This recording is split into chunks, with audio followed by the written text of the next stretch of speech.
Let not your heart be troubled. You are listening to the Sean Hannity Radio Show podcast. If you're like me and suffer from insomnia, you know what? That's not fun. I tried everything. I couldn't get a good night's sleep. And this is neither drug nor alcohol induced. That's right. It is MyPillow. Mike Lindell invented it, and he fitted me for my first MyPillow, and it's changed my life. I fall asleep faster, stay asleep longer, and the good news, you can too. Just go to MyPillow.com, promo code Sean, and take advantage of one of Mike Lindell's best offers, his special 4-pack. You get 50% off 2 MyPillow premium pillows, 2 Go Anywhere pillows. Now, MyPillow's made in the USA, has a 60-day unconditional money-back guarantee, no risk to you, and a 10-year warranty. You don't want to spend more sleepless nights on a pillow tossing and turning that's not working for you. Just go to MyPillow.com right now, use the promo code Sean, and you get Mike Lindell's special 4-pack. You get 2 MyPillow premium pillows, 2 Go Anywhere pillows, 50% off, and you'll start getting the kind of peaceful and restful and comfortable and deep healing and recuperative sleep you've been craving and deserve. MyPillow.com, promo code Sean. All right, here we go. Happy Monday. Glad you're with us. 800-941-SEAN if you want to be a part of the program. A lot of news breaking today, a lot happening. We are keeping an eye. It doesn't look good. The east coast of the United States, the Carolinas in particular, look like they are going to get slammed with a full-on Cat 4 or 5 hurricane come the end of the week. We'll check in with our good friend Joe Bastardi and see what he has to say about it. Navy now has, the U.S. Navy has now ordered most of its East Coast fleet out to sea to avoid being damaged when Hurricane Florence hits these naval spots in Virginia. And so I know everyone's beginning to batten down the hatches a little bit. If you're in line and as we get closer, whatever your local authorities tell you to do, I know nobody wants to leave their house, but we have seen the ravages and the death and the loss of life and injuries that occur when these big storms hit. And I just urge you, if it means you're going to be a little inconvenienced in your life, it's certainly not worth giving your life towards. But anyway, it's going to hit full on. It looks like a straight shot right into South Carolina, North Carolina, and Virginia and the coast. But we'll check in with Joe Bastardi later. We have a lot of deep state news that we're going to get to today. It's funny how Obama thinks he built everything. He blamed Bush nearly his entire presidency for the economy he inherited. Now he's taking credit for Trump's economy. And by the time I left office, household income was near its all-time high, and the uninsured rate had hit an all-time low, and wages were rising, and poverty rates were falling. Oh, stop. Didn't he once tell us, wait a minute, all these people that take credit, you didn't build that. Somebody else did that. You didn't build it. He didn't do this. If you've been successful, you didn't get there on your own. Oh. You didn't get there on your own. I'm always struck by people who think, well, it must be because I was just so smart. There are a lot of smart people out there. It must be because I worked harder than everybody else. Let me tell you something. There are a whole bunch of hard-working people out there.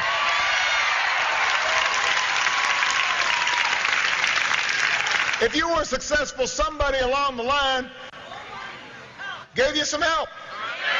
There was a great teacher somewhere in your life. Somebody helped to create this unbelievable American system that we had that allowed you to thrive. Somebody invested in roads and bridges. If you got a business, you didn't build that. You didn't build that. Somebody else made that happen. Yeah. Had nothing to do with your money you put at risk. Nothing to do with your time, your energy, your resources at all. Just somebody else did it. Why is he taking credit for the Trump economy then? Somebody else built that. Donald J. Trump built that, not Obama, because we had 8 years of Obama and it was a disaster.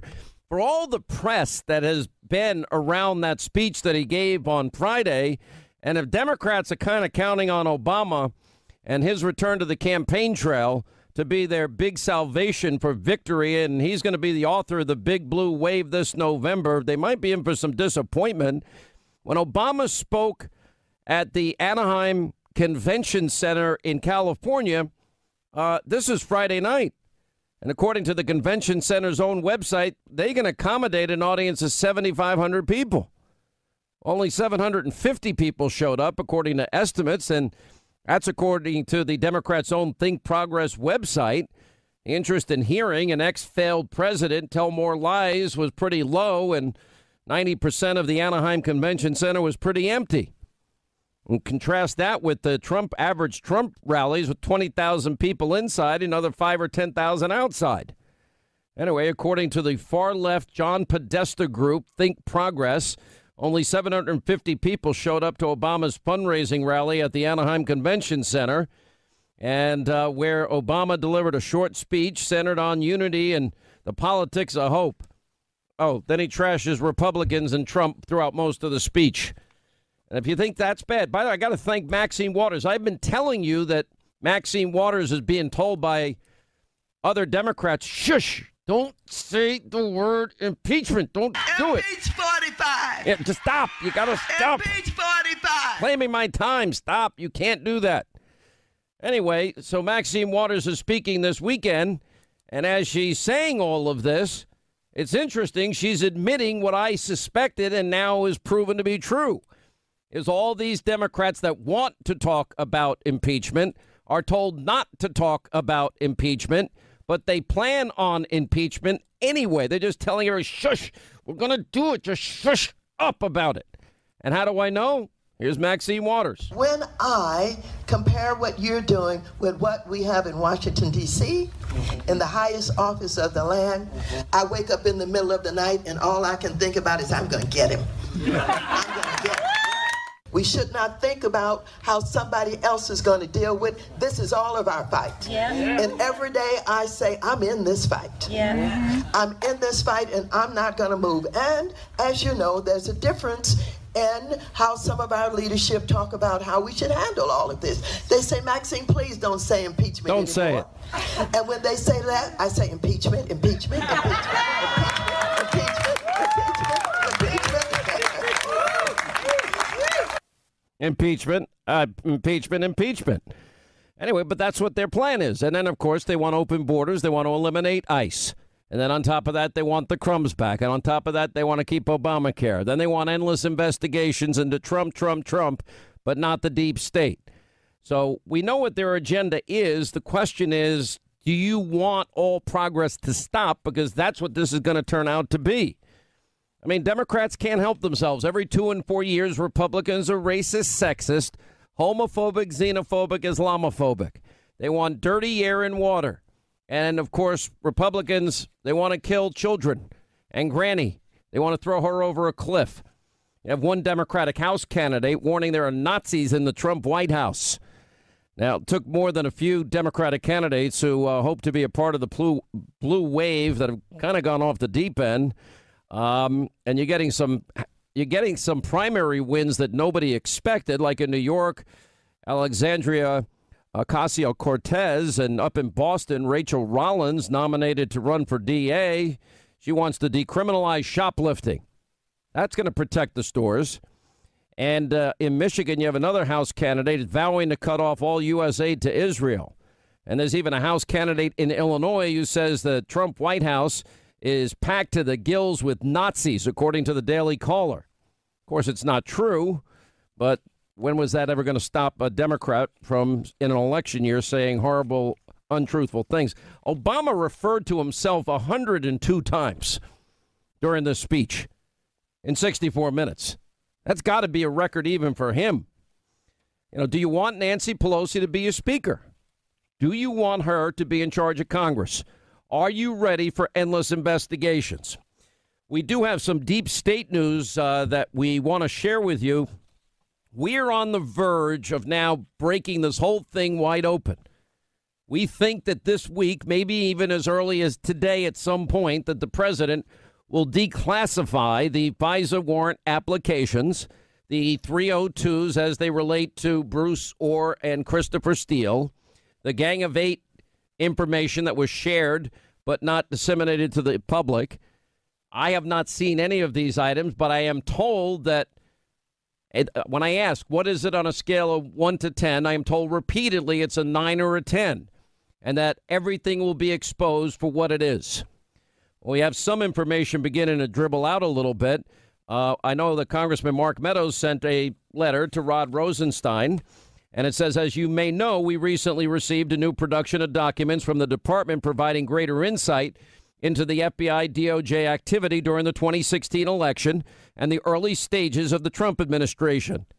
Now, Meadows goes on, our review of these new documents raises grave concerns regarding the apparent systemic culture of media leaking by high-ranking officials at the FBI and DOJ related to ongoing investigations. That's illegal, by the way.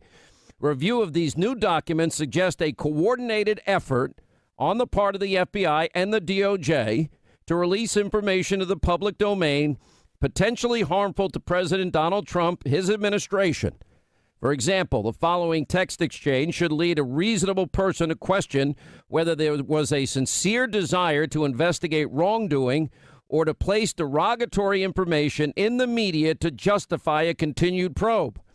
April 10th, 2017, Peter Strzok contacting his girlfriend, Lisa Page, to discuss a, quote, media leak strategy, in quotes.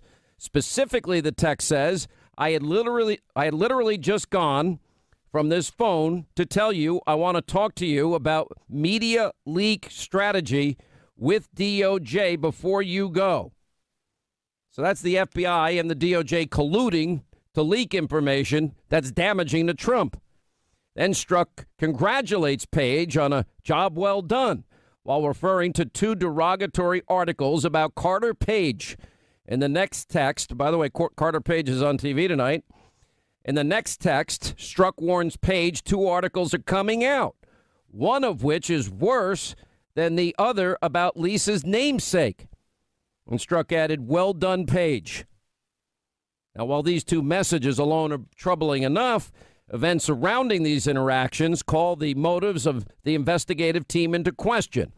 For example, while Strzok and Page texted about media leaking April 10th through 12th, 2017, during the same time frame as the FBI and DOJ officials were having conversations with reporters as the Washington Post broke a story on the Carter Page FISA application on April 11, 2017, setting off a flurry of articles suggesting connections between Trump and Russia, while other documents indicate the DOJ officials, especially our old friend Andrew Weissman, Robert Mueller's pit bull, participated in unauthorized conversations with the media during this same time period. Evidence suggests senior officials at the FBI and DOJ communicated with other news outlets beyond the Washington Post. During our interviews with Strzok and Page, FBI attorneys consistently suggested witnesses could not answer questions due to the U.S. Attorney's manual policy of ongoing investigations. However, documents strongly now suggest that these same witnesses discussed the ongoing investigations multiple times with individuals outside of the investigative team on a regular basis. Our task force continues to receive troubling evidence that the practice of coordinated media interactions existed between the DOJ and the FBI. And while the activity may be authorized and not part of the inappropriate behavior highlighted above, it fails to advance the private march to justice and as such warrants an attention and at your attention to end this practice. In light of this new information, our task force is requesting to review text messages, emails, written communications from the FBI and DOJ officials Stu Evans, Mike Corton, and Joe Panicta, I think is how you say it, from June 2016 to June 2017. To be clear, we're not suggesting wrongdoing. In fact, previously reviewed documents suggest some of these individuals may share committee's same concerns. However, these additional documents, with an emphasis on communication between the aforementioned individuals, Strzok, McCabe, Page, Orr, and Weissman, would be providing critical insight into the backdrop of the Russia investigation. You know what that all means? They're all leaking. You know why they're leaking? Because they want to politicize it and they want to get their story out to this corrupt media. But they're not leaking the truth either. Just like we were propagandized with misinformation when they used in the 2016 campaign the phony dossier that Christopher Steele didn't even believe himself was true. With only a kite, a house key, and wet hemp string, Benjamin Franklin captured lightning in a bottle. Over 260 years later, with a little resourcefulness, ingenuity, and grit, we're not only capturing energy from the sun and wind, we're storing it, ensuring Americans have the energy they need whenever they need it. Learn more about the nation's leader in energy storage at nexteraenergy.com. All right, as we roll along, Sean Hannity Show, 800-941-SEAN, if you want to be a part of the program. Remember, you've got all of these people. We broke the news last week that, in fact, Andrew McCabe, that there is now a impaneled grand jury. Now, we believe it's about the lying and the leaking and other issues he's involved in, but we do know also the following, and that is Comey, Yates, McCabe, Rod Rosenstein all signed off on what we now know to be a fraudulent warrant. And if you go back, Rod Rosenstein himself was we're putting, especially with FISA. The way we operate in the Department of Justice, if we're going to accuse somebody of wrongdoing, we have to have admissible evidence, credible witnesses. We need to be prepared to prove our case in court. And we have to affix our signature to the charging document. That's something that not everybody appreciates. No. There's a lot of talk about FISA applications. And many people that I see talking about it seem not to recognize what a FISA application. A FISA application is actually a warrant, just like a search warrant.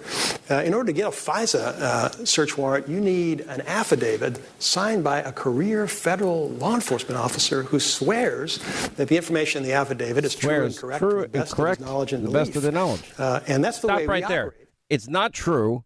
It's not correct to the best of anyone's knowledge, because Christopher Steele himself, Trump hater that he is, even acknowledged under oath that it was not valid.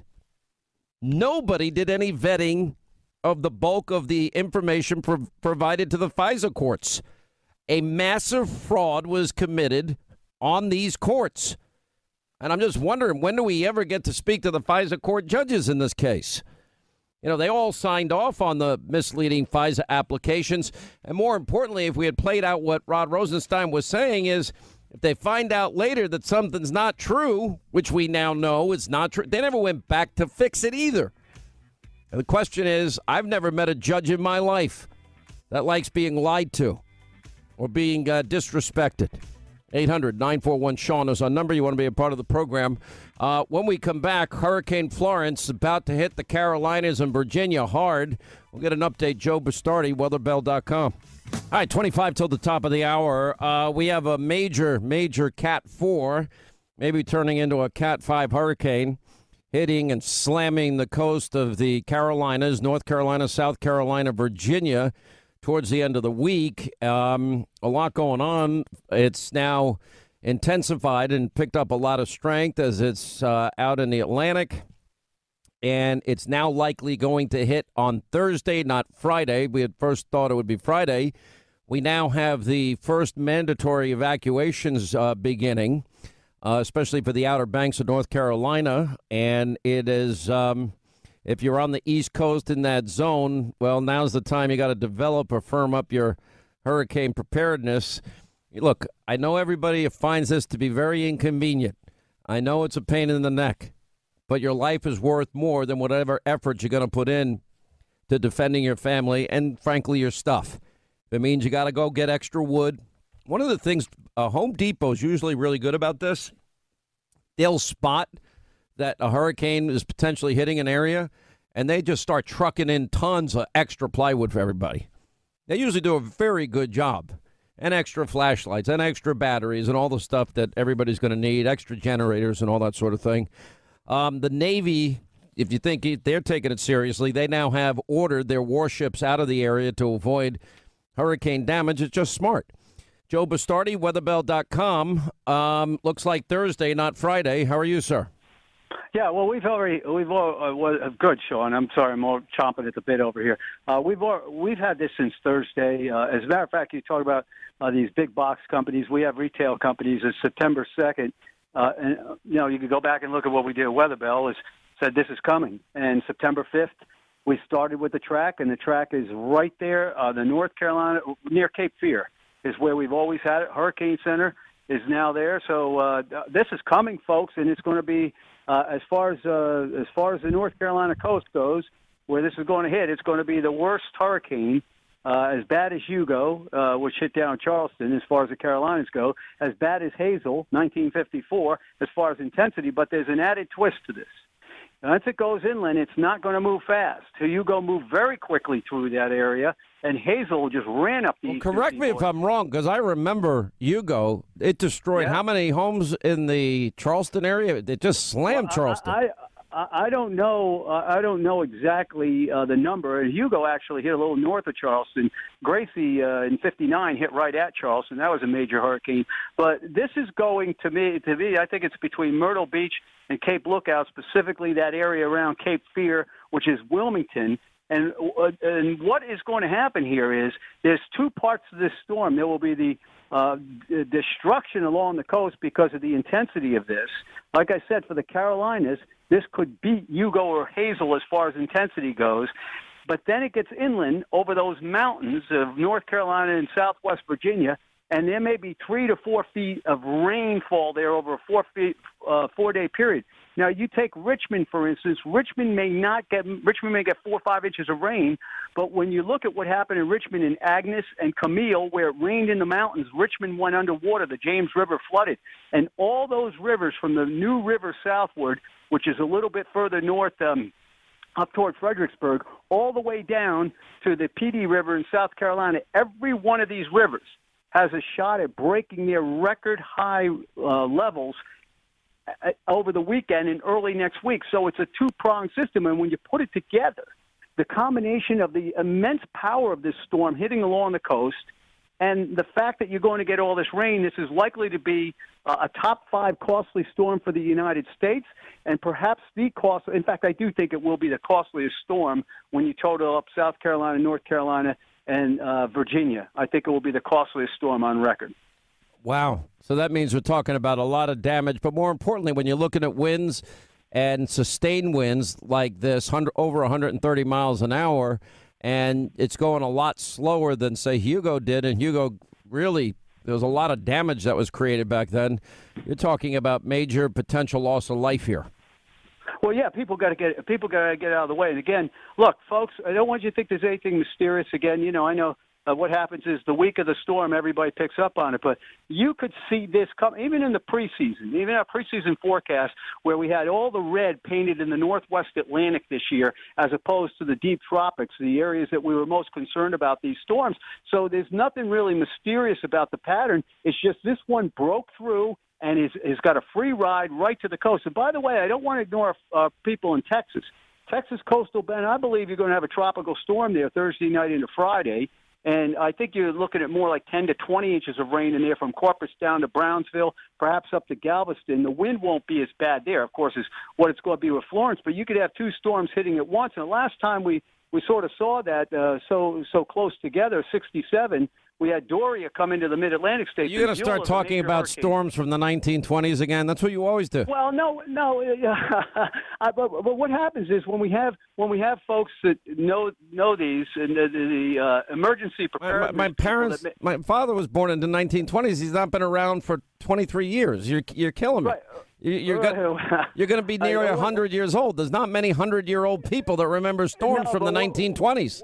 What we have is the FEMA directors in Wilmington that love to listen to your show, Sean, know all about these storms. So you're showing off for the FEMA guys that you know more than they do. We already know that. That's why you're on and they're not. I've tried to give them information. You see, we got information. I know you're giving me a hard time over here, but listen, I'd say so. Folks, this is the real deal. I have supreme confidence in what we've had out in our forecast, and it continues to be out. And it seems like everybody is at that position. And I think that you're going to see this thing, like remember what happened with Gloria, where it exploded in the Western Atlantic, became a Cat 5, and then ran the coast. Yeah. This one's, instead of coming That one I remember. That one destroyed my sister's house. Destroyed it. It was done, finished. Bulldozed. I would have helped you patch up if I knew you back then. But listen, what happened was... Hey, Joe, there was no patch in a home that was removed. It was gone. There was nothing left. Nothing. Well, I could have got it out of there before. I feel bad about it now. I'm going to have to go confession for this. Now, listen. This storm is coming in at a direct angle, okay? You understand? We're not talking about the cut that arc northward. This is coming in right perpendicular to the coast. And those kind of storms that come with very short distance, my father used to call them the shortcut storms. Instead of coming around, they come straight from the southeast. These are the most dangerous storms. And so, folks, listen, I know people, people say, well, they're hype. Not in this case, okay? Remember last year? So how many miles inland is it dangerous for people, in your opinion? Well, I think it's dangerous as far as wind gusts and all the way up to Winston-Salem. Not as dangerous as it's going to be down to Fayetteville and Myrtle Beach. And, are you basically saying everybody inwards of anyone that's 100 miles within the coast ought to be thinking about bailing out? Well, no, you're thinking about power outages. Listen. But how many miles close to the shore would you say you definitely mandatory evacuate? Whatever is being advised by those folks that are in charge of that. But you're punting. All right, how many miles would it be for you to leave? But I don't even know if that's a fair question because you're a storm chaser. You'd be out there saying, you'd be like, you'd be like Lieutenant Dan saying, "Take me now, take me now."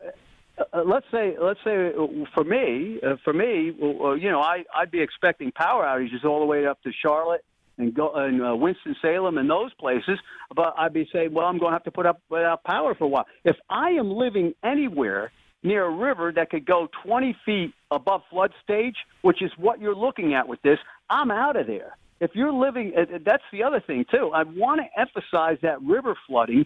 And so to me, if I'm living in a floodplain or if I'm living within 15, 20 miles of the coast where water could come up, here's another thing, Sean. You got to understand the Pamlico Sound, all right? What happens is that water gets driven back into Pamlico Sound and just goes right up those rivers. And because of that, and the water's coming down the river with the heavy rain, you get this flooding that goes on the Bayside communities that is phenomenal over there. So, folks, here's my advice. Take it seriously. If you're told to get out, get out. That's what I would do. This is going to be as bad a storm that has ever hit the Carolinas. It's kind of interesting. Last night on Drudge, I didn't see it. I don't look at it. But my son calls me and says, "Dad, you see that quote on Drudge? It came right from what Weather Bell said at 7 in the morning. This is going to be the most destructive storm in the history of the Carolinas with 3 to 4 feet of rain possible." I don't know. I don't know where they got that from, but it came at 12 hours after we said. I am not backing down at all, and everybody else is saying this.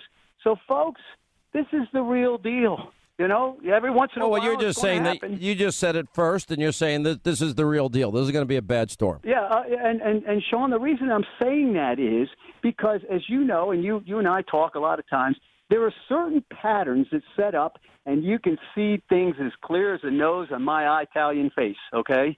Right? And I got a big nose, folks. You could see this coming 8 to 10 days away. It's not a matter of, ego. It's just that when you see something that far away, you know the pattern. So give me the area of what you see now as a direct hit by Thursday. A direct hit, I think, is between Myrtle Beach and Cape Lookout, centered on Cape Fear. All right? That's what I believe. So the Carolinas are going to get smashed. They're going, and it's going to be, I'm going to be on with you probably every day to update, but I really believe that I'll be saying the same thing Wednesday and same thing Thursday. Want me to just rerun this interview? It's going so well. Well, no, because some of this stuff is coming off like. No, listen. No. It's not that. You and I kid around, but this is serious. The reason we have you on is because we want to save people's lives. At the end of the day, it's Monday. The storm's going to hit Thursday. One of the things I would always remind people, if you go back to Hurricane Katrina, we had 5 days notice. You were 5 days ahead of the curve. The big one is coming. Yeah. And then was day 4, then 3 days, then 2 days. And people didn't listen, and people didn't leave. And the levees broke. And then people were on top of roofs, getting rescued by helicopters. Let me say one more thing, brother. Let me say one more thing. You see stuff out there. Well, the computer says this, the computer says that, the computer says. Guess what? This is a pattern recognition storm. There's not going to be much variance. You may have computer models that spray it all over the place, but this is heading for the North Carolina coast. And it's coming, and it's not going to turn out. It's coming in, and only God knows tomorrow, but that's my strong opinion. It's because of the pattern dictating it. The models fall into line with the pattern, folks, and this pattern. No, you're saying that there is a certain pattern that these hurricanes take. Yep. What are the odds it goes to a Cat 5, and what's the difference between a 4 and a 5? Well, I think it is going to be a Cat 5 at times. I don't know if it's going to be a Cat 5 at landfall. I believe we've had a Cat 4 at landfall since last Wednesday, and I still believe at least a Cat 4 at landfall. And what's the difference in terms of miles per hour, winds, et cetera? Well, a Cat 5 is 155 and greater, and a Cat 4, I believe, is 135 to 155. And I think, 110 to 135. And people need to know, you have purposely in your life gone out in the middle of these hurricanes. Well, and you've been a storm chaser, like, for years you did that. Out in Bell, okay? So Bell was what was the worst like sustained winds that you were living through? Well, 60 gusts to 80 on the Jersey Shore. All right, but you got my dad, who's been through. My dad's been through 38 in Carroll, and you had wind gusts in Rhode Island close to 140 miles an hour with those storms. The 38 hurricane had wind gusts. The danger at that point is you have all this flying debris, and stop signs about to hit you right in the top of your head and kill you. Let me tell you something. It's something you just don't want to monkey around with. No. That's all it's to it. Yeah, same with tornadoes too. Did you ever chase tornadoes also? Over the past few years, believe it or not, I've chased tornadoes with my son, and the head wrestling coach at Penn State is a tornado nut, so he's gone out with this a couple of times. So, but we generally in the mountains of Pennsylvania, they're not like what's going on out in Iowa. It's Monday. Everybody in the Carolinas, North Carolina, South Carolina, Virginia has been warned. This is the real deal. We'll know a lot more by tomorrow, but your advice, get boarded up, get your stuff, and get ready to, especially if you're on the coast, get ready to evacuate. And the sooner you leave, the better it's going to be. And, and by the way, I'm sure Home Depot, they are pretty amazing how they bring in all the extra plywood for everybody and supplies. They do. I've got a buddy that runs a construction thing over here. They're already helping out. They're going down to help out. Texas Gulf Coast. I don't want to ignore you folks. I think you got a 40 to 60 mile an hour tropical storm probably hitting around the coastal bend Thursday night and Friday with a lot of rain down there. But if Florence wasn't on the map, we'd be talking about you guys more. But I want to make sure folks in Texas coast are aware of that.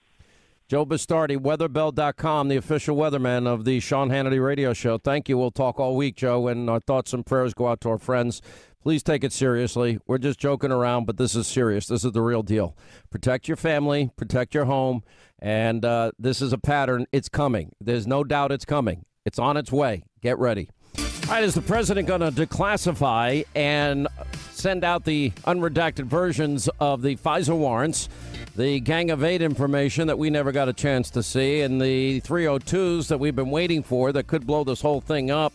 We'll check in with Lindsey Graham. And what do you do about Jeff Sessions? When does the president get the attorney general he wants? Also, Papadopoulos describes being set up by the FBI, by an FBI spy. We'll explain as we continue, and much more. Geraldo and Dan Bongino also coming up. But Mr. Clapper then went on to say that, to his knowledge, there was no evidence of collusion between members of the Trump campaign and the Russians.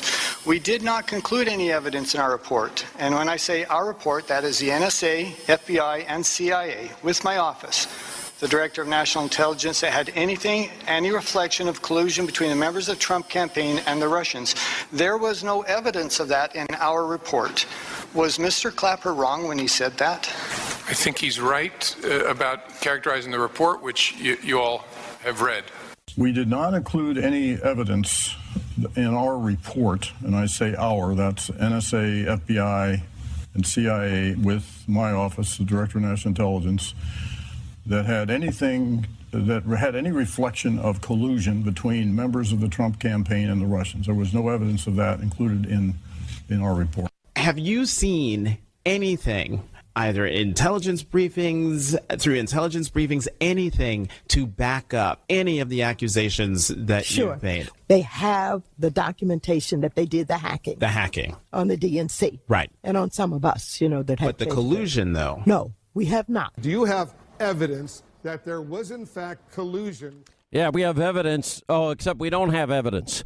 Anyway, glad you're with us. Hour 2, Sean Hannity Show, 800-941-SEAN is our toll-free telephone number.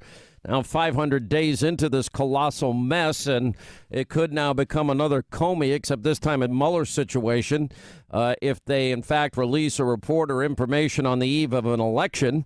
One of the things that people like myself and Greg Jarrett and people like Sarah Carter and so many others have been calling for, and that is for the president, he has the power to declassify a lot of the documents that have been requested over and over again, including the FISA applications, including the Gang of Eight information that was never shared publicly.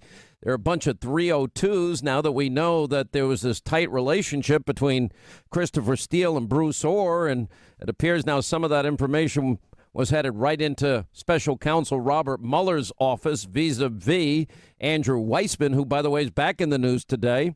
Lindsey Graham, Senator of South Carolina, is back with us. By the way, our thoughts and prayers are with our friends in South Carolina, North Carolina, and up the coast. Looks like you guys are a direct hit for this hurricane coming on Thursday. It sure does. This thing is going to wallop somebody, and our governor just evacuated all the coastal counties just as precaution, and I think he's right to do that. So appreciate the prayers very much. It could be a tough weekend here. Yeah, for everybody that says, I want to just write it out, don't write it out, because nothing is worth your life. Just take the stuff that you need, take your pictures, take your important papers and valuables, and get the hell out, and maybe turn it into a mini family vacation or something. But it's just not. Listen, we've watched. I mean, this is 130 mile per hour winds. There's probably going to be mass flooding along the areas, and it then becomes a problem for rescue to get in there, and everyone's risking their lives to save you. Just heed whatever the call is from those that know the area well. That's my advice. Well, it's good advice, and you do put other people's lives at risk. Where no one's really used to this, but this happens on more than a rare occasion here at home, and I'd heed the governor's advice. And so, anyway, thank you very much.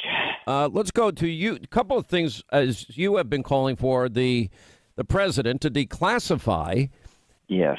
Things like the FISA warrants, particularly, I know everybody's interested in the fourth warrant, the third renewal warrant, and that's the one that Rod Rosenstein had signed. And more specifically, there are 20 specific pages everybody seems to be looking for. I have not seen them, pages 10 through 12 and 17 to 34. My sources have given me that information. Also, the Gang of Eight materials that had never been released, and these 302s, and apparently there's a lot more struck page emails and text messages that need to be released. Yeah, the reason I want it out is Obama brought this up a couple of days ago. He's accusing politicizing justice. Well, once you say that, then I hope understand scrutiny comes your way. It's very important for people to understand that the Clinton email investigation was that the FISA warrant application was unnerving because the primary document was a dossier prepared by a foreign agent paid for by a political party, this bunch of political garbage. And Bruce Orr is the most conflicted guy out, maybe in the history of the Department of Justice. He has. All right, Senator, I hate to do this to you, but Senator Graham, just so you know, has one of those Sports Illustrated football phones. He's like the only guy that has a flip phone. And I know because I saw it. And that was the one that President Trump actually gave the number out on some time ago. I think he's changed his number, but he doesn't have a regular iPhone like the rest of us, or an Android phone or something. And I don't know why we have a bad line here, but we'll get the senator back. But the senator did tell Maria Bartiromo, I guess we got the senator back, but you want all of this information declassified and released to the public, sir. Yes, I want transparency. I want people to know that we're just not making this up, that it was deeper than Strucken, got off the rails, and we need to not allow this to happen again. And the only way we'll ever fix this problem is to expose the problem. So if I were President Trump, I would lay it all out for public consumption just to understand how corrupt the Department of Justice and the FBI were. Well, I mean, this is the thing. They're abusing power. Now, did you have a chance to read Mark Meadows' letter from earlier today? In it, he gives it to Rod Rosenstein, and he says when you review these new documents, you have coordination between the DOJ and the FBI, and specifically new information that he's obtained, Strzok and Page, where Strzok is contacting Page to discuss a media leak strategy. That's on April the 10th, and on April the 12th, Page is congratulated by Strzok on a job well done while referring to two derogatory articles that are out in the press about Carter Page. And Strzok warns Page the two articles are coming out, one of which is worse than the one about that she had released. Well done. I mean, is this how the FBI and DOJ is supposed to coordinate and act as a propaganda arm? This is what happens when two people have the power of law enforcement to be abused. This is what happens when people go rogue. Can you imagine if the shoe were on the other foot? If the documents in question were about two FBI agents that hated that hated Clinton and wanted to help Trump, that the dossier was prepared by the RNC. Can you imagine what we'd be talking about today? This is Exhibit A of the bias of the media. Nobody gives a damn except you and Fox News. But if it were about Clinton being abused by the process, it'd be front page news.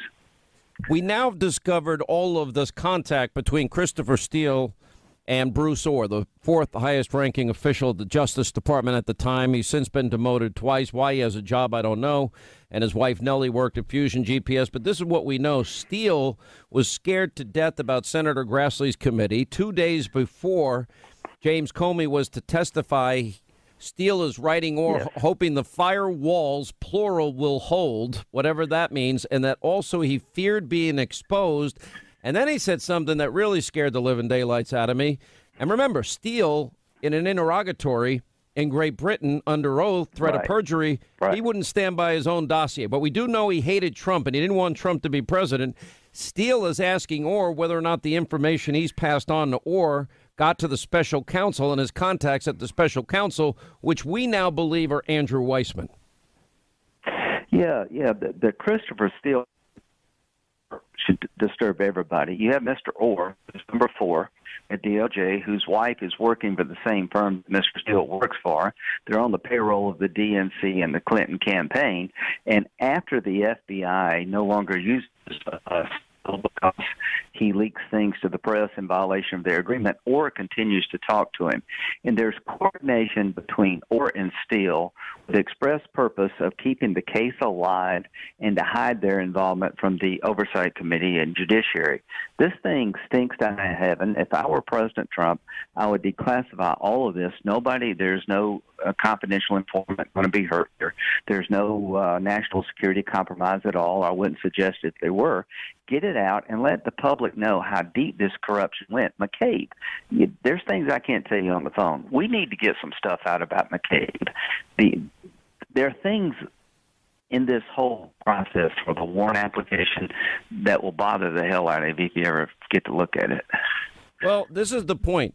I've been told by people that have seen the FISA warrants, those pages I mentioned. Right. People that sat in on the Gang of 8 meeting, people that know what's in the 302s. Again, I've not seen it.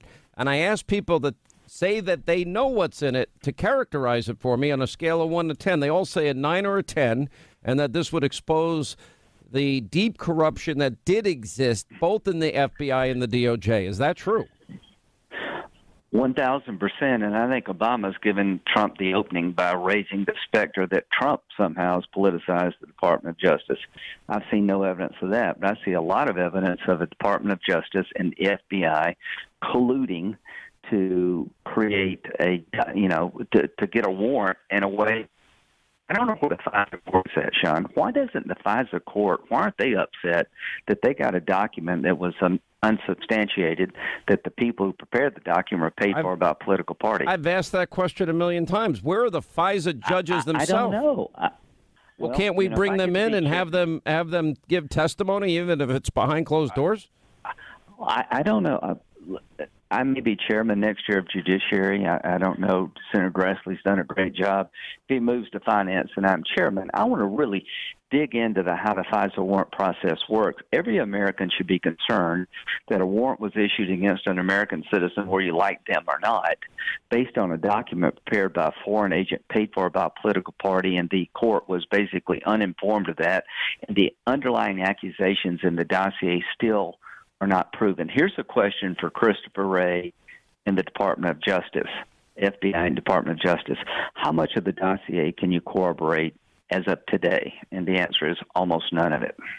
Well, we know, and Rod Rosenstein himself, let me play a tape of Rod saying, well, we in law enforcement, we put our signature on this. We stand behind its truth and veracity. The way we operate in the Department of Justice, if we're going to accuse somebody of wrongdoing, we have to have admissible evidence and credible witnesses. We need to prepare to prove our case in court.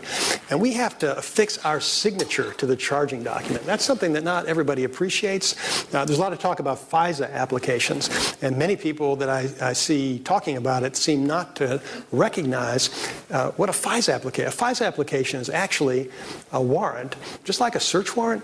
In order to get a FISA search warrant, you need an affidavit signed by a career federal law enforcement officer who swears that the information in the affidavit is true and correct to the best of his knowledge and belief. And that's the way we operate. And if it's wrong, sometimes it is, if you find out there's anything incorrect in there, that person is going to face consequences.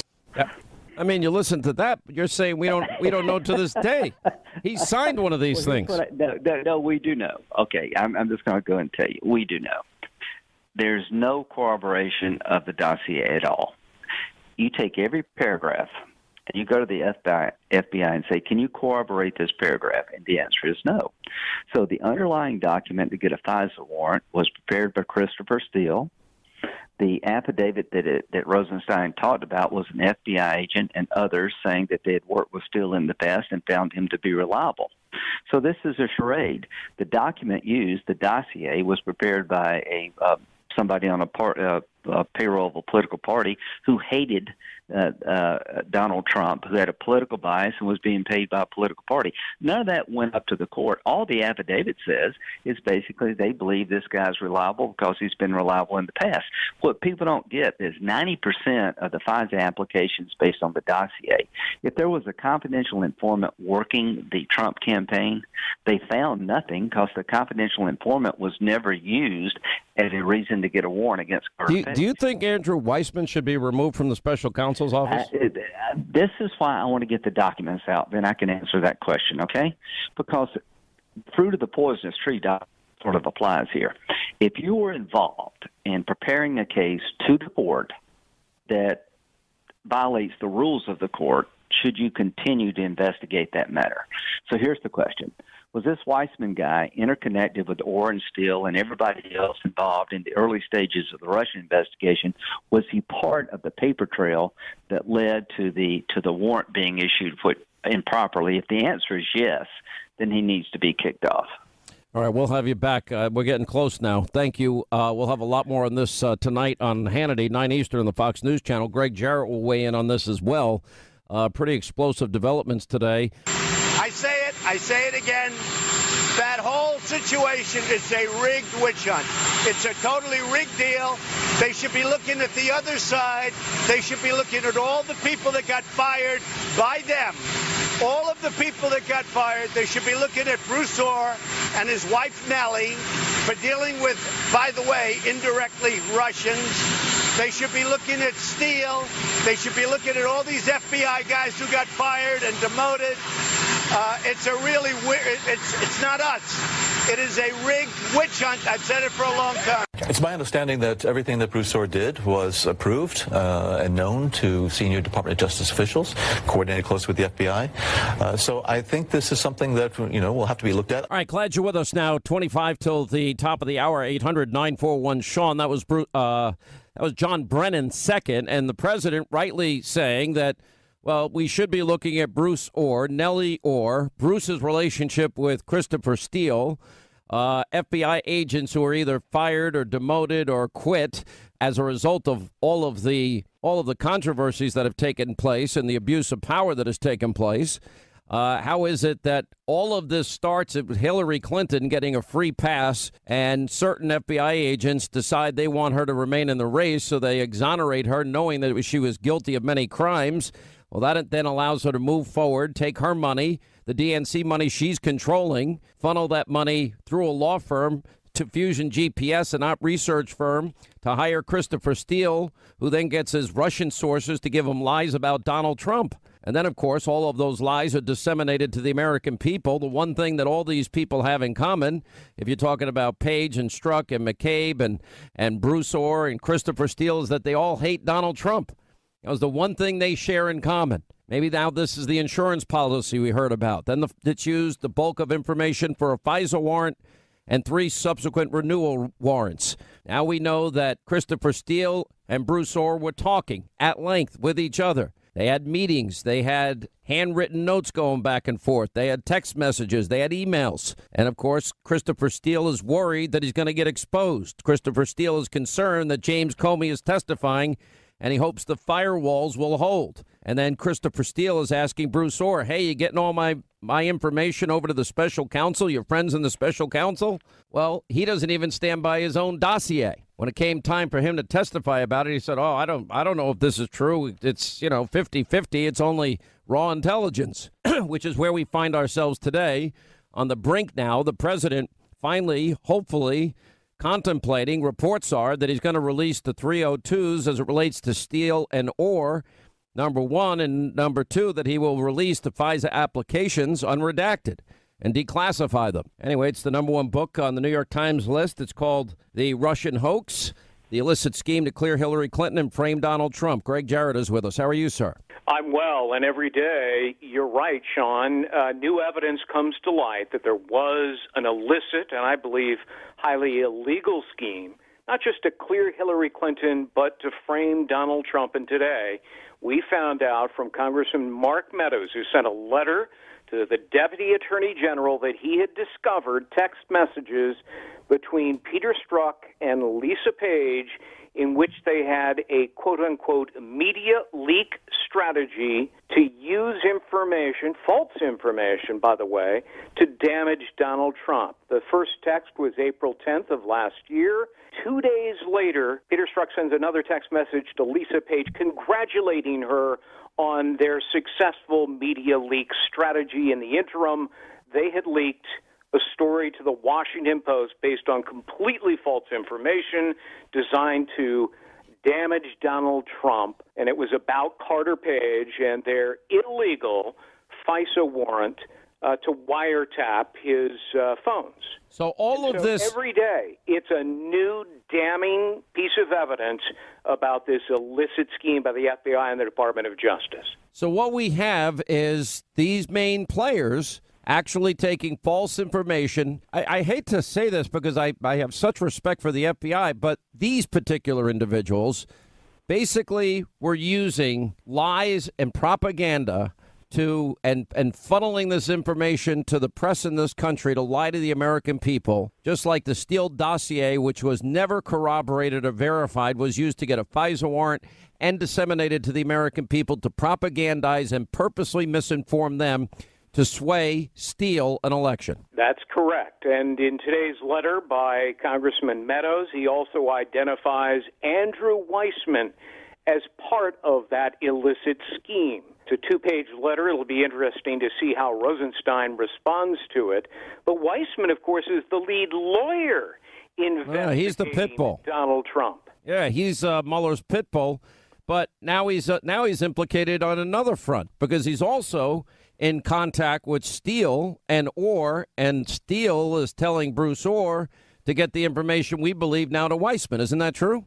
That is true, and Weissman knew this was false information. He knew that Christopher Steele had composed a fabricated dossier. He was not a credible person, that he had a virulent hatred of Trump, and that he'd been fired for lying. And yet Weissman and all of the others, McCabe, Comey, Sally Yates, even Rod Rosenstein, nevertheless decided to rely on this false information, a phony document, in order to launch the Trump-Russia collusion investigation without probable cause and then to spy through a FISA warrant lying to the judges who granted the warrant. You know, these are pretty unbelievable times we're living in, the fact that all of this could be happening. Now, this goes right again, like last week, into the office of the special counsel, Robert Mueller. And again, it's the person that we knew from the get-go had the most ethical problems being appointed by Mueller, and that's Andrew Weissman.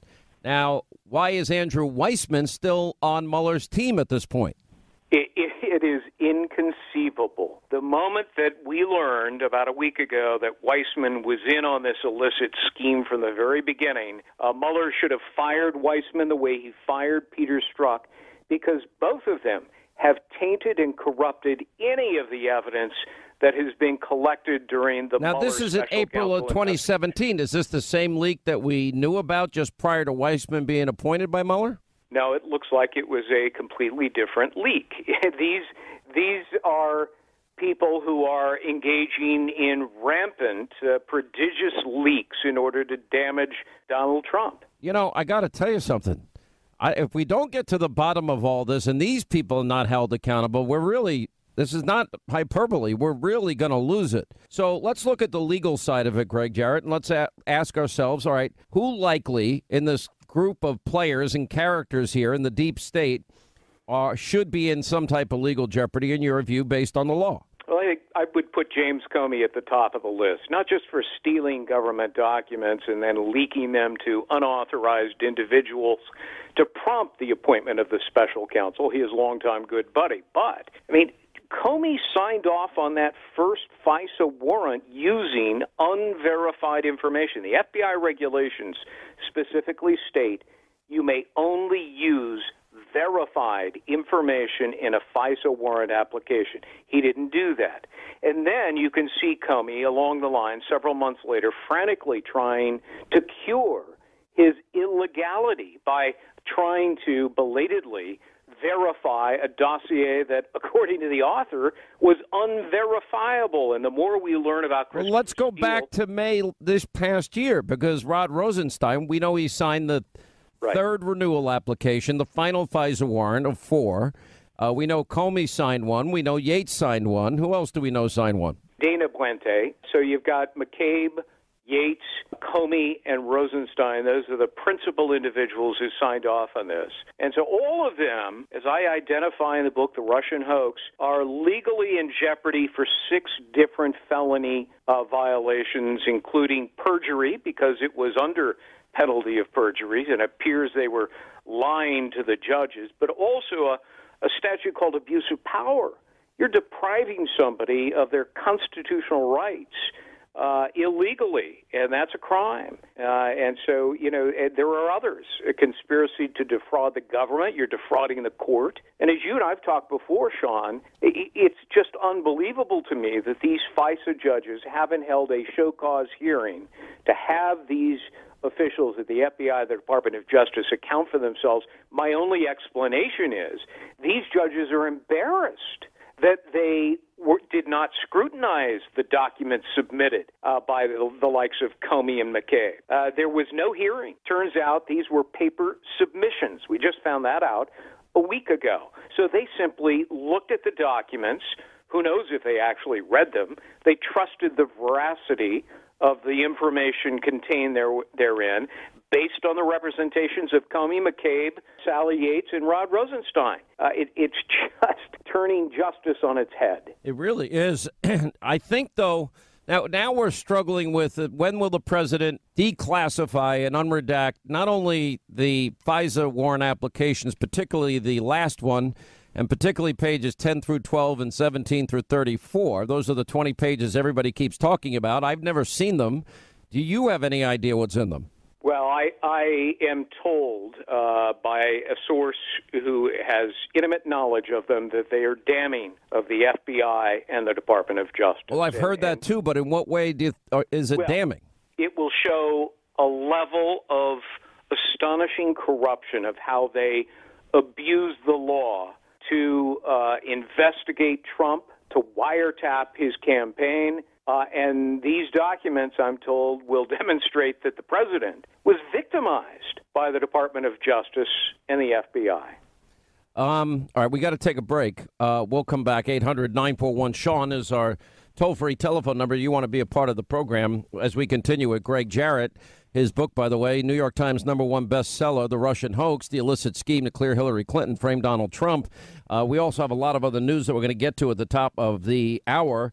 Later on today, we're going to be joined by Dan Bongino and Geraldo Rivera, and we'll be talking about all the tactics of getting in people's faces that the Democrats are employing with 57 days out of the election.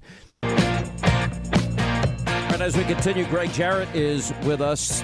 New information that has come out today as it relates to a letter from Mark Meadows. And now we see that, well, more about Page and Strzok and their relationship and how they're purposely leaking to the press. What else do you get out of this letter that we really need to pay attention to? Well, it's the response that will be key. In the past, Rosenstein simply ignores these requests for further documents. Why? Because he's part of the illicit scheme. He signed on to the third renewal document without the proper evidence. The law, the regulations say for a renewal, you have to have new evidence. Not only did Rosenstein not have new evidence in that final renewal, but he was using the originally false evidence that had been prepared by Comey and McCabe. And so, there's no wonder that Rosenstein at every turn has been obstructing Congress and obstructing justice because he's a part of the illicit plot. And, it's a shame that it's come to this, but ever since the president was elected, these people at the FBI and the Department of Justice have been doing everything in their power to undo the election results. One, because they fear that their illicit scheme would be uncovered, and number two, they just don't like Donald Trump because he threatened to get rid of their jobs. He was going to drain the swamp. He vowed to do it. They were the swamp. Personal ambition. Well, what obligation is Mueller going to have now that Andrew Weissman is all over this in 4 different ways? Mueller cannot be trusted, and he's demonstrated that time and again. He should have never accepted the job. He has multiple conflicts of interest. He selects people like Weissman. But we know this. We know there's a grand jury looking into Andrew McCabe. It's been convened. We know witnesses are testifying. But that grand jury is only looking into McCabe's 4 purported lies. I do not believe that grand jury is actually looking at the case on its merits as you and I have described it, and that tells me that John Huber is the U.S. attorney who's investigating this is nothing more than window dressing. That is a charade. There needs to be a new attorney general, a new deputy attorney general. It all needs to be presented in front of a new grand jury with a legitimate, honest prosecutor. How does that happen? I mean, we've been asking these questions. We've been calling for either special counsels or such an investigation. How does it happen? I think after the election, Sessions will be fired along with Rosenstein. Someone new will be appointed as the Attorney General, and he will not only reopen the Hillary Clinton case because she clearly committed crimes, but there needs to be a legitimate investigation of the FBI and the Department of Justice because the law enforcers ended up being the lawbreakers. Unbelievable. That's why it's the #1 book in the country. The Russian Hoax, the illicit scheme to clear Hillary Clinton, frame Donald Trump. We appreciate you being with us. Greg Jarrett. We'll have more on this breaking news tonight at 9 as this case blows up. And any minute we think that the president could declassify and also send out the unredacted FISA memos and the 302s and the Gang of 8 issues. And it's all going to be getting public, hopefully this week, maybe even tonight. Dan Bongino, Geraldo Rivera next. Stay right here for our final news roundup and information overload. We'll have a conversation with Diane, and we'll talk about it. And I'll say to her, Diane, remember, there are those who said that we lacked civility when I got up and talked about the president's cabinet. And I said, if you see him anywhere, if you see him at a restaurant, if you see him in a department store, even at a gasoline station, just tell him you're not welcome here or anywhere. And so it frightened a lot of people. And of course, the lying president said that I had threatened all of his constituents. I did not threaten his constituents, his supporters. I do that all the time, but I didn't do it that time. When I compare what you're doing with what we have in Washington, D.C., in the highest office of the land, I wake up in the middle of the night and all I can think about is I'm going to get him. I'm going to get him. We should not think about how somebody else is going to deal with. This is all of our fight. Yeah. And every day I say, I'm in this fight. Yeah. I'm in this fight and I'm not going to move. And as you know, there's a difference in how some of our leadership talk about how we should handle all of this. They say, Maxine, please don't say impeachment anymore. And when they say that, I say impeachment, impeachment, impeachment, impeachment, impeachment, impeachment, impeachment. Pages in length. What a... Please, get up in the face of some Congress people. You see anybody from that cabinet in a restaurant, in a department store, at a gasoline station, you get out and you create a crowd. Those Republican leaders and President Trump don't give it. I just don't even know why there aren't uprisings all over the country.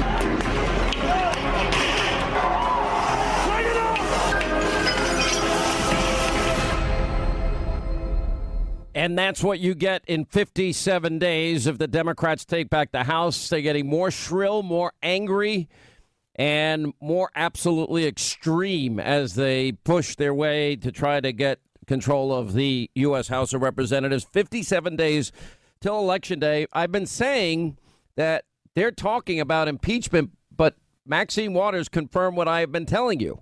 And that is they're saying, now stop, don't say it. We're going to do it, but don't say it. And she just says it anyway, as so many others do. Anyway, joining us now, Dan Bongino, former NYPD Secret Service agent, author of the upcoming book Spygate, the attempted sabotage of Donald J. Trump, and Geraldo Rivera, Fox News legal analyst, and from the Geraldo Show. You know, Geraldo, I know you like to call yourself a more liberal Republican. I am. But every 2 to 4 years, it's the same playbook. Republicans are racist, sexist, misogynist, homophobic, xenophobic, Islamophobic. They want dirty air, water. They want to kill children and throw Granny over the cliff. Did I forget anything?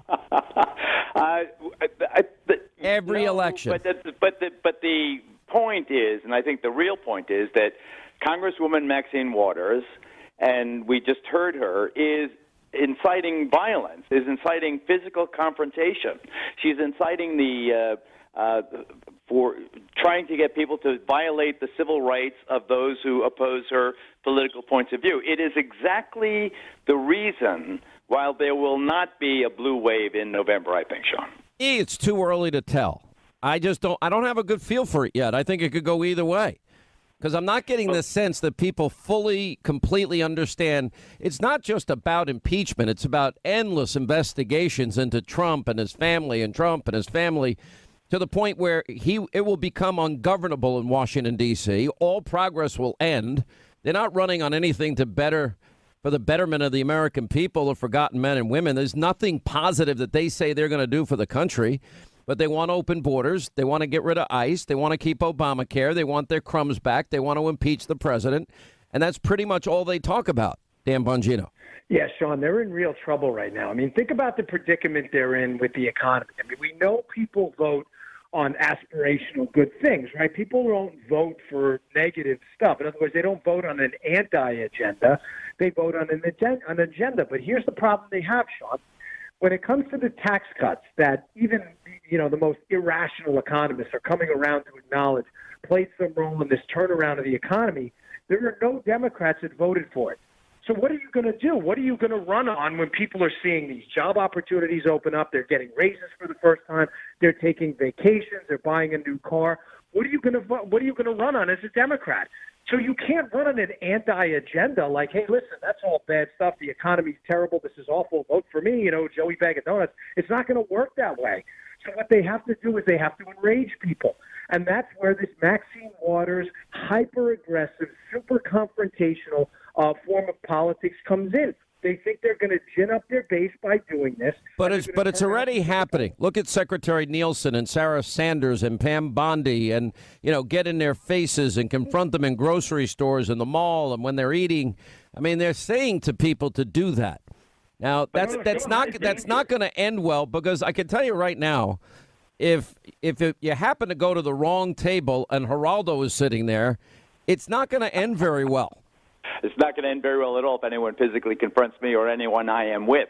The grave danger, though, Sean, is that our friend, the President of the United States, gets so, he is so tempestuous and he has such a thin skin that he will respond to Maxine Waters, that he will take her bait and start punching down, saying she's low IQ or, saying things that some people will construe as being racially descriptive, or you name it. I think that the danger isn't in the incitement, because that will expose the left as being hysterical, as being devoid of substantial argument, as Dan just said. But the danger is that we go down to that level, particularly the President of the United States abandons the dignity of office and starts throwing around thug and yeah, but I think you know what? Maybe a year and a half ago, people would make that argument. But I think people have gotten used to the president's tone, his cadence, his rhythm, the fact that he fights. And I also think people have figured out if he fights that hard for himself, when he's fighting for better trade deals and when he's negotiating with anybody, he's fighting hard for the American people. And I think people like fighters, you can't tell a fighter to just, turn the switch off on this fight and only fight on that fight. It's not his nature. You can't have our fighter, the president, using the same tone when he talks about Kim in North Korea and Maxine Waters in Los Angeles. You can't. That's the danger. The danger is you go low, I go low. That's not the way you win it. I don't think. Sean, by the way, everybody says that every 2 and 4 years. Don't go negative. Don't use negative ads. Hey, Geraldo, this is not our first rodeo. Negative ads work. Negative work. But, Sean, you can't have the guy that's spewing the stuff shouldn't be the president. Let him have a hitman. Dick Morris. Let him hide. We should do it for him. By the way, Geraldo doesn't mean a real hitman. But, yeah, I know what you're saying. Other people can do the fighting for him. I got it. Right. No, Geraldo, I love Geraldo. I think he's been very sober when it comes to his analysis of the president. I find it honorable that you're friends with him, and I think you've had a very sober analysis of things, but you are dead wrong on this, Geraldo. Dead wrong. I'm telling you why. The American people, well, let me not say the American, the conservative libertarian vote forever. Sean, you know this as well as anyone, has been told what? We go high, take the high road with these guys. As more, everybody will wind up seeing that the Democrats are these hyper-aggressive, confrontational people. Let it go. Now, you know what? I'm sorry. New rules. I'm not letting it go anymore. And I'm not going to vote for a guy who lets it go. Because you know what happens? But you're exactly the guy you shouldn't turn the other cheek. You're the fighter. No, but you're the Secret Service guy. You're the cop. You're the one who should have the president's back. Here's the guns drawn and the knives out. And let me give you an example. So Obama was speaking Friday, and he actually warned his fellow Democrats that their hatred of the president could drive their ambitions for a blue wave into a ditch. He says, we're not going to win people over by calling them names or dismissing entire chunks of the country as racist or sexist or homophobic, he said, or basket of deplorables. The problem is, Geraldo, they don't have anything else. This is what we get from the Democrats every 2 years and 4 years, and to scare the living daylights out of old people and children. Here's what the president says. I am a Republican. I am a businessman. I have lowered taxes on all categories and all the rest of it. But I have done that because of my firm belief that the American enterprise system is the greatest civil rights movement ever. There are more black people working now than ever before. There are more Latinos working now than ever before. More women, more young people. That's the civil rights movement. What have the Democrats done to these big cities? Look at Cummins in Baltimore. Look at Detroit and New Orleans, and you name it. You name all these Democrat-run big cities where they have had murder. Chicago, murder, violence, malaise, disappointment, disgruntlement, disillusionment, and you point to the way I give you back the American dream. That's what President Trump, have done for you. I give you back the hope that your generation is going to do better than the generation that we inherited. That's what you do. I think that he could make this thing. He could not only blunt the blue wave, but he could start something of a mini red wave, I think. What do you think, Dan Bongino? Listen, I hope there's going to be a red wave, but I have to go back to where I think Geraldo is reading this all wrong. I mean, he's a very astute political analyst, but I think you're off on this. Listen, you said, well, Dan, you can do that. I just don't want the president to be hyper-aggressive with this stuff. You do it. You go out and be the brawler on this. Geraldo, the difference is the American people don't have the voice Donald Trump does. I ran for office. I lost. I didn't win. I don't have 1/1000th of the voice Donald Trump has. The American people voting for Donald Trump have been told forever they're deplorable, they're racist, they're these awful, degrading things. They're looking for someone finally to take the gloves off, have a little sandpaper. They don't have to feel like linen. And to get out there and say, you know what, this is how normal people talk. We're tired of your BS. Here's how it's going to go down. You media people are fake news and liars. And that's why every time he mentions it, he gets a cheer. Now, will it work for re-election? I hope so. I'm not sure. But I can tell you, out here in middle of, America where I live, in Palm City, Florida, middle-class neighborhood in the middle of Florida, the neighbors I have love it. They don't want him to slow down at all. We don't have the voice to fight back. He's become that voice. I think you're reading this thing all wrong. And as we continue, Geraldo Rivera and Dan Bongino are with us, and we're talking about, we have an election in 57 days. Look, I am not at the point where I feel I have a pulse on this election. I think that too much is going to happen that we know in the next 57 days. I think certainly something with Robert Mueller. Either he writes a report or he pursues some type of subpoena of the president, probably the latter. I guess he's going to be writing a report. Then that brings us back to 2016. And, what is he going to release it 2 weeks before Election Day and cause another Comey on the election? So there's too much out there to know or determine which way this is going to go. Dan. The Mueller thing is a disaster. And Andy McCarthy has a really terrific piece in National Review saying, hey, where's the crime, man? Where's the crime? He makes this elegant point. I'm kind of jealous. I wish I'd stolen his thing sooner, right? Andy says this, Sean. If this case was so special that Bob Mueller had to take it over from outside the DOJ, hence the special counsel, right, and the DOJ couldn't handle it, then a basic question he asks in there is, why do they keep referring these cases back into the DOJ saying, hey, there's no collusion, and why did they hire a bunch of DOJ lawyers? This case is the biggest scam in American history. Only suckers, yes, I'm talking to you, only suckers believe in this thing. You are getting totally hosed if you believe in this Russian collusion hoax. It's a total scam to keep the attention on Donald Trump and away from the malfeasance in the DOJ, FBI, and the Clinton campaign. And by the way, that's period, full stop. Take that check to the bank and cash it. This is a scam. I agree 100%, Geraldo. This has gone on forever. And what do we do? The collusion thing is baloney. It's collusion, illusion. But, Sean, I'm not going to let you go without. I'm going to finish my thought about the, Maxine Waters and responding to this radical provocation. I went to the Browns game yesterday, and no, they did not lose. The first game in 18 games, they didn't lose. They tied the heavily favored Pittsburgh Steelers. But more importantly, I sat next to Jim Brown, the legendary number 32, the greatest Cleveland Brown ever. And we talked. I thanked Jim for his support of the president, for his going past the old tribal lines and reaching out to the president, as Tiger Woods has, as Kanye West has. That's the secret for the president. He should wrap himself in Tiger Woods and Jim Brown and Geraldo Rivera and Kanye West and people that are considered, people who have a kind of a following in the progressive community, and show that this guy can tick that vote up in the African-American community. And I'll tell you one thing. I wish everybody would get involved, and maybe people don't want my participation in it, but I just like to see the violence in Chicago stop. We can start there. But that's a good thing for the president to talk about. Talk about how Democrats have failed in terms of their urban stewardship. I think it's very important. And Russia collusion, Dan how did Mr. New York, that was great. Geraldo, end up in Cleveland? How did you end up in Cleveland, Ohio? What is happening? I love it here. My wife's hometown. I'll be back in New York on Wednesday. I'm bi-coastal. The East Coast, I'm on the Hudson River, and in the middle, I'm on the Great Lakes. Oh, it's not a bad living. Not a bad life if you can have it. All right, Geraldo, Dan Bongino, thank you both. All right, when we come back, wide open telephone straight ahead as we continue. 800-941-SEAN is our number. All right, 25 till the top of the hour. Let's go back and play Maxine Waters, and the RNC also came out with an ad. We'll play that, too, just to show you how unhinged the left is heading into this 2018 midterm election in 57 days. We'll have a conversation with Diane, and we'll talk about it.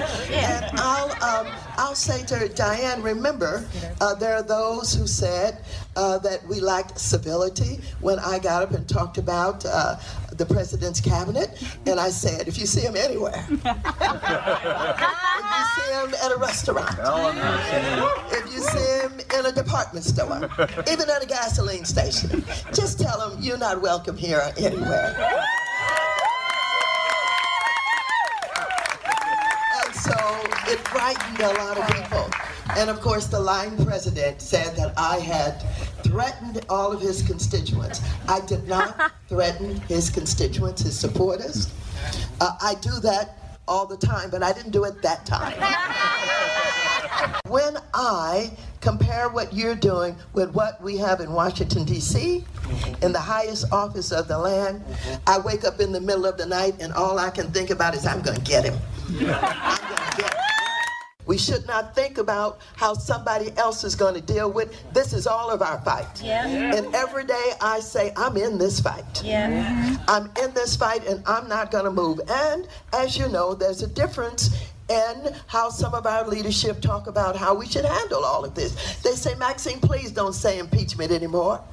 And when they say that, I say impeachment, impeachment, impeachment, impeachment, impeachment, impeachment, impeachment. If you had to give some advice to President Trump, what advice would you give him? Please resign so that I won't have to keep up this fight of your, having to be impeached because I don't think you deserve to be there. Just get out. Pages in length. What a...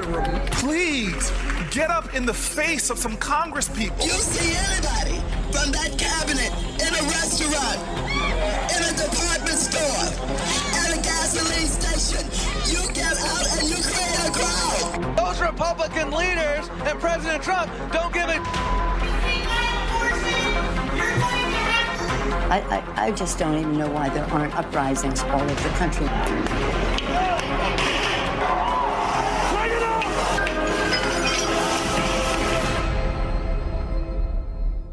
All right, Donna is in Maryland. Donna, I guess, we ought to just get a DVD, the best of Maxine Waters, the best of unhinged Democrats, and maybe we can sell it before the election in 57 days. Not a bad idea, Sean. When she says she threatens Trump supporters all the time, number one, she shouldn't be threatening anyone, let alone American citizens.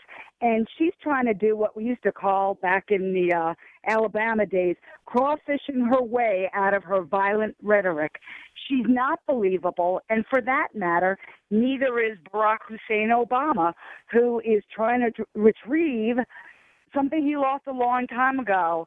He has failed our economy with 8 years of his presidency, while in a year and a half, President Trump has elevated our economy.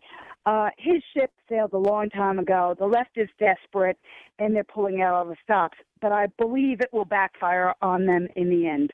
Well, I think it's going to backfire. But, look, I can't guarantee it today, 57 days out. And all I'm saying to people that if you don't want Maxine Waters heading committees and Nancy Pelosi as speaker, if you don't want to return to where we were just 18 months ago, then you're going to have to get up and you're going to have to vote and you're going to have to take every election seriously. And we're putting all of these on the screen so that people understand what is at stake here. It's really simple that they want to destroy President Trump. They want to impeach him. It's really simple because their agenda is not one for the American people. We know they want open borders. We know that we want their crumbs back. We know that they want to keep Obamacare. None of this is that complicated. It's what they want to do. It's who they are. It's how they act. And they're not acting in the best interest of the American people. Anyway, 800-941-SEAN is our toll-free telephone number if you want to be a part of the program. All right, let's go to Oshkosh, Wisconsin. John is next on the Sean Hannity Show. What's up, John? Sean, answer a question for me. On this op-ed, we all know that it's fantasy. Anybody with a brain knows it's fantasy. But why does everybody assume that this individual is actually in the White House or in the administration and not an independent reporter or someone who works for the failing New York Times? Look, I mean, anything's possible. I would say that the New York Times, it's such a leap for them that if it's not somebody in the White House or the specific position they said, and they did that, it's game over for them. So I don't know if they take that risk. Now, I think it could be one of 6, 7, 800 people, depending on what the title is. And I think they're going to eventually find the person. And I would suspect that the Secret Service, they need to be in there. The Secret Service, I don't like one way or another when they say when he's gone, one way or another, done. I'm like, okay, well, what does that mean? There's only a few ways that people are out of office: when they're gone, when it's over. So I'd imagine that this is at a higher level than anybody knows. Nobody's going to confirm or deny that that type of investigation is occurring. But if it's not occurring, it should be occurring. Thank you. I appreciate that. All right, my friend. Thank you. We appreciate you. Chris is in Virginia next on the Sean Hannity Show. Hey, Chris, how are you? Hey, Sean, you're a great American. Thank God for Russian and people like you. My question is, the government is so corrupt now due to the Obama administration. How can we trust the votes that we're going to vote in November? I'm a lifelong conservative. Of course, I'm going to vote for a Republican. But how can we trust that there's not going to be voter fraud? Listen, it's something that we always have to worry about. There always is some type of fraud out there somewhere. I mean, now we have the added bonus, I guess, of felons now in New York State can vote. And I guess the same thing as in California. They're making it so felons can vote out there. Look, Democrats want as many voters as they think are going to go their way. And then they say, well, Republicans are trying to suppress voting. No, we're not. It's long been, look, I want as many people to vote, but I want informed voters. Unfortunately, I'm watching in New York, for example, Andrew Cuomo thinks he's running against Donald Trump. He's actually acting like in these ads like he's stopping Trump. He hasn't done a thing on a national stage, nothing. And frankly, the state of New York is not in great shape, and we're spending money that we don't have, and we have the highest tax rates of just about any state in the country besides California. Why can't Donald Trump put ICE agents at some of these voting poll stations? Well, listen, we do need to have voter ID to me make sense. And Absolutely. But Democrats will suggest even that that's racist. But if you go to the Democratic National Convention, and I've gone to them every 4 years for a long time now, I can't get in without a picture ID. Isn't that interesting? Right. Absolutely. And then because it's Hannity, you get extra wanding. I got an extra round of wanding. All right, well, Chris. I hear you. Appreciate it. Don Lake Ronkonkoma, welcome aboard, sir. Great to talk to you again. You've been saying for years that the left has become unhinged, and the last past week it's truly cemented that reality. You have Obama now coming out and taking credit for the booming Trump economy. While he's at it, he might as well take credit for completing the Panama Canal, curing polio, defeating Hitler, and the first moon landing, And by the time I left office, household income was near its all-time high, and the uninsured rate had hit an all-time low, and wages were rising, and poverty rates were falling. I mention all this just so when you hear how great the economy is doing right now, let's just remember when this recovery started. I'm glad it's continued, but when you hear about this economic miracle that's been going on, when the job numbers come out, monthly job numbers, and suddenly Republicans are saying it's a miracle, I have to kind of remind them, actually, those job numbers are the same as they were in 2015, in 2016, and anyway, I digress. I think you're right. But here's the guy that who accumulated more debt than all of his predecessors combined. He overregulated the Clean Power Act, the Clean Power Plan. He attacked coal energy. He had a reluctance to make us energy independent. As far as Trump's economy is concerned, Obama didn't build that.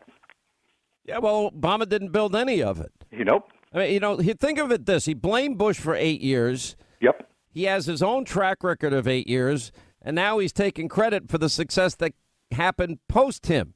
Yep. You can't have it both ways. I mean, you can't blame the other guy up to the day you took office and then say, now I'm going to take credit 2 years after I'm out of office because things now finally are getting better. It's interesting that he only goes to college campuses and not to blue-collar working people. He's not. Yeah, and he's not getting a lot of people showing up. There were about 700 people that showed up. Hey, Sean, one more thing. Happy anniversary. 17th anniversary of going national today. Yes, sir. It's actually tomorrow. You're right. It's 17 years ago. Today. And my second day nationally was 9/11, 2001. I don't really ever talk about it on the air because it just, in light of what happened the second day, I just really don't feel right about it, to be honest, for some reason. And but I appreciate it. And I would never have these 17 years on the air but for the best audience in all of radio, the best team in all of radio, and a passion and a commitment to work through a lot of tough issues that we have to work through each and every year. There's always something. And I think this has been the biggest deep dive we've ever done on the program, and we've done it with a lot of success. And I think we're really close to getting to the bottom end of this if a few key things happen. But we'll see. And what's going to happen on the other side of this, I don't know. It's not something that I'm feeling great about. Sandra is next. Thank you, Don. Sandra in Michigan, how are you? Good. How are you this afternoon? I'm good. Glad you called. Yeah, I just had to agree with the other gentleman. I was so mad. I was watching over the weekend Obama, I forget their new campaign slogan for the left, but he's out there taking all the credit for something that he should never take credit for because we might as well face it. President Trump is doing all the success. Well, let me just remind Obama, you didn't build that. No, if you've been successful, you didn't get there on your own. You didn't get there on your own. I'm always struck by people who think, well, it must be because I was just so smart. There are a lot of smart people out there. It must be because I worked harder than everybody else. Let me tell you something. There are a whole bunch of hard-working people out there.